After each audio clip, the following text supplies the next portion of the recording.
आरक्षण का विरोध करते करते अब हिंदुओं से हिंदुत्व का या हिंदू होने का सर्टिफिकेट मांगा जाएगा। सोचिए किस तरीके से इस देश के युवाओं को गुमराह किया जा रहा है और लगातार ये कहकर कि वो हिंदू हैं, किस तरीके से उनके आरक्षण को खत्म किया जा रहा है ये कहकर कि वो हिंदू हैं, उनके कंधों पर धर्म को बचाने का ठेका है। किस तरीके से युवाओं को जब जब त्योहार आता है धार्मिक उन्माद फैलाने के लिए, सांप्रदायिक माहौल को बिगाड़ने के लिए लगातार ऐसा माहौल क्रिएट किया जाता है कि युवा ज्यादा से ज्यादा संख्या में इस तरीके के कानून को तोड़े ताकि वो कॉलेज, यूनिवर्सिटी, शिक्षा, रोटी रोजगार की सरकार से मांग न कर पाए।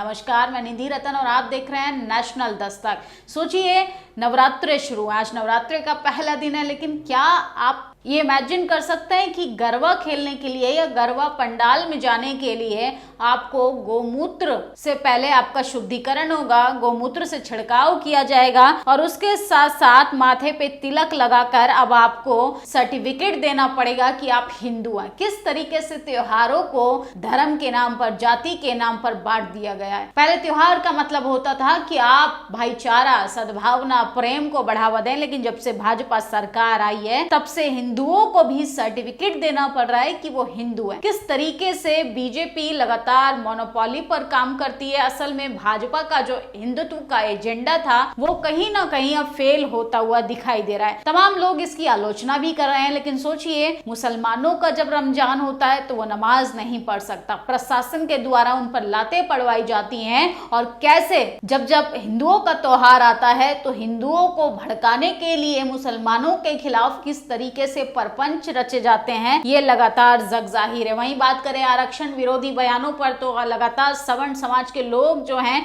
वो दिमागी हालत से लगातार बीमार होते हुए दिखाई दे रहे हैं। पहले सुप्रिया सुले बात करें कि रामभद्राचार्य की, धीरेन्द्र शास्त्री की, जिनके कंधों पर हिंदुत्व को बचाने का ठेका है, सोचिए वो आरक्षण को गाली देते हैं। और अब तो बीजेपी के मौजूदा मंत्री नितिन गडकरी ने कहा है कि हम ब्राह्मण है, हम सर्वश्रेष्ठ रूप में पैदा हुए हैं, इसमें भगवान की अपरंपार हम पर जो है वो कृपा बनी हुई है। किस तरीके से ये लोग जाति के अहंकार में चूर रहे हैं कि विकास पर बात नहीं करते, ये संविधान पर बात नहीं करते, संवैधानिक अधिकारों पर बात नहीं करते। इस देश के युवाओं के हाथ में झुंझुना पकड़ा दिया, जनता को 5 किलो राशन देकर मूर्ख बनाने का काम कर रहे हैं। और सोचिए ये कहते हैं कि आपको अगर गरबा खेलने के पंडाल में आना पड़ेगा तो आपको पहले सर्टिफिकेट दिखाना पड़ेगा, आपको गोमूत्र से अपना शुद्धिकरण करवाना पड़ेगा। किस तरीके से इस देश में लोगों के अंदर जहर भरा जा रहा है सिर्फ अपनी कुर्सी को बचाने के लिए। ओबीसी कांग्रेस ओबीसी डिपार्टमेंट के चेयरपर्सन लिखते हैं कि खुद को हिंदू साबित करने के लिए गोमूत्र का छिड़काव करवाना होगा ताकि खुशबू से तरतर हो। विष्णु भगवान के तीसरे अवतार वरा जंगली सुअर अवतार की पूजा करनी अनिवार्य है, बीएचपी का फरमान। तो सोचिए गरबा पंडालों में एंट्री के लिए बीएचपी का फरमान है कि नागपुर में विश्व हिंदू परिषद ने गरबा पंडालों में प्रवेश के लिए सख्त नियम बनाए, जिनके तहत हिंदू समुदाय से अनुमति लेनी होगी, तिलक लगाना होगा, रक्षक सूत्र पहनना होगा, गोमूत्र से छिड़काव करना होगा, तब जाके आपका प्रवेश होगा। किस तरीके से लोगों को गुमराह किया जा रहा है।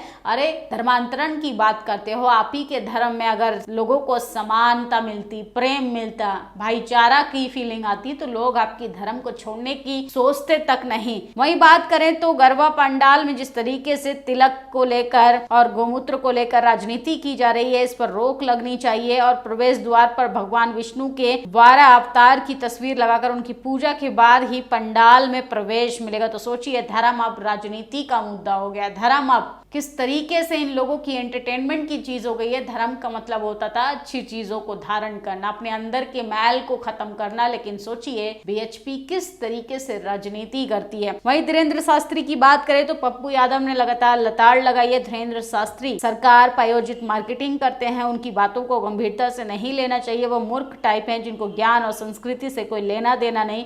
ऐसे लोगों को नेपाल और पाकिस्तान भेज देना चाहिए। तो धीरेन्द्र शास्त्री लगातार मोह माया से दूर रहो ऐसा कहकर मोटा चंदा वसूल कर ऐश और आराम करते हैं विदेशों में। और सोचिए भारतीयों को विदेशों से खदेड़ने का काम किया जा रहा है, तो असली हिंदू होने का मजा कौन ले रहा है, आप ये अंदाजा लगा सकते हैं। मैं ब्राह्मण जाति से हूँ और अगर भगवान ने हम पर बड़ा उपकार किया है तो ब्राह्मणों से कोई आरक्षण नहीं दिया है। नितिन गडकरी का बड़ा ट्वीट वायरल हो रहा है। आजकल इनको आरक्षण के नाम से बुखार चढ़ने लगा है। सुप्रिया सूले जो परिवार बाप के दम पर चांदी की चम्मच लेकर मोहतरमा पॉलिटिक्स में आई, राजनीति में अपना करियर चमकाया, वो कहती हैं कि मैं तो एलिट महिला हूँ, मैं तो आरक्षण के समर्थन में नहीं हूँ, आर्थिक आधार पर रिजर्वेशन होना चाहिए। मैडम कभी जाति पर बात कीजिए। जाति का दंश अभी भी आजादी के 78 साल बाद जो समाज झेल रहा है उस पर भी मुंह खोलना चाहिए। शंकराचार्य के पद पर 6 लाख, मंदिर के पुजारी पद, मंदिर के ट्रस्ट पर पिछले 5 लाख वर्षों में फिर क्या दलित का आरक्षण चल रहा है? कौन सा गोमूत्र पीते हो जी? और पप्पू यादव ने धीरेन्द्र शास्त्री को लताड़ लगाई, क्या शानदार लिखा है। आदरणीय अनिल जयहिंद जी, शंकराचार्य के पद 6 लाख, पुजारी पद, किस तरीके से सोचिए जब ट्रस्ट में भागीदारी की बात होगी तो इनके हाथ पांव फूल जाएंगे। लेटरल एंट्री से कैसे लगातार कैसे मंत्रालयों में भर्ती किया जाता है